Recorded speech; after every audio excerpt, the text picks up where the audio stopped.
Subscriber identity module એટલે કે sim card. તમને ખ્યાલ હતો આ નામ? નહીં. ઈ સિમ કાર્ડ એટલે કે આજે લોકો ટ્રાવેલ કરે છે, જે લોકો ટ્રાવેલ કરતા હોય ને ત્યારે કોમ્યુનિકેશન માટે કંઈક ને કંઈક અડચણો આવે છે.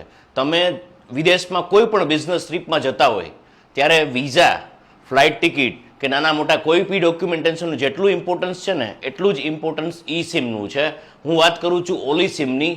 One of the best service provide કરે છે. તમે 4 દિવસ માટે જાઓ, 5 દિવસ માટે જાઓ કે 10 દિવસ માટે જાઓ, અનલિમિટેડ ડેટા પ્લાન લીધા વગર તમે ન જતા. રીઝન કે જ્યાં સુધી કોમ્યુનિકેશન નહીં હોય ને ત્યાં સુધી તમારા કામ અટકી પડશે, અપડેટ અટકી પડશે. આજે જે દુનિયા આખી એઆઈ ને 5th જનરેશનના ટાઈમમાં પ્રવેશી ચૂકી છે અને આપણે જે ટ્રેડિશનલ રિચાર્જ પ્લાન ઉપર ધ્યાન દેશું ને તો આપણે સૌથી મોટા મૂર્ખ આપણે છીએ. કારણ કે ધંધા માટે આપણે જઈએ છીએ અને કોમ્યુનિકેશનમાં બચાવ કરીએ છીએ.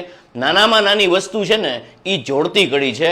આ જોડતી કડીને તમે ખૂટાડશો કે ક્યાંક અટકાવશો ને તો તમારા મોટા પ્લાનમાં ક્યાંક ને ક્યાંક અડચણ આવશે. કોમ્યુનિકેશન વાત છે, ઓલી સિમનો કોઈ જવાબ નથી.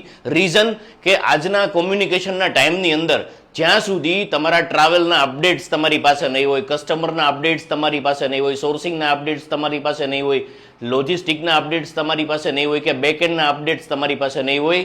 હું વાત કરું છું ઓલી સિમ કાર્ડની. આ લીધા વગર તમે ટ્રાવેલ કરશો તો ક્યાંક ને ક્યાંક આ બધા અપડેટ્સની ખામીને કારણે ધંધામાં ક્યાંક અડચણ આવશે. ટ્રાવેલ કરો દુનિયાના કોઈ પણ ખૂણામાં, પછી તમારી કેન્ટોન ફેરની બિઝનેસ ટ્રીપ હોય, ચાઇના ટ્રીપ હોય, કોઈ પણ ચાઇનાના સિટી હોય, થાઈલેન્ડ હોય, એશિયન કન્ટ્રીઝ હોય, યુએઈ હોય, મેના કન્ટ્રીઝ હોય, યુરોપિયન કન્ટ્રી હોય કે અમેરિકન કન્ટ્રી, એક્સક્લુઝિવલી ખૂબ સારો સપોર્ટ છે, અનઇન્ટરપ્ટેડ સર્વિસ છે. વધુ માહિતી માટે સ્ક્રીન પર નંબર આપેલો છે. સુરતમાં એમનું કામકાજ ચાલે છે અને બહુ જેન્યુન છે. અને સર્વિસની અંદર એક વાત કરું ને તો ક્યાંય ઘટશે નહીં સાહેબ. તમે એક વખત જાઓ, જરૂર તપાસ કરજો. સુરતની અંદર મળજો, મળવા જેવા વ્યક્તિ છે. ધંધા માટે કોમ્યુનિકેશનમાં કે અટકશે ને એની મારી ગેરંટી. Thank you.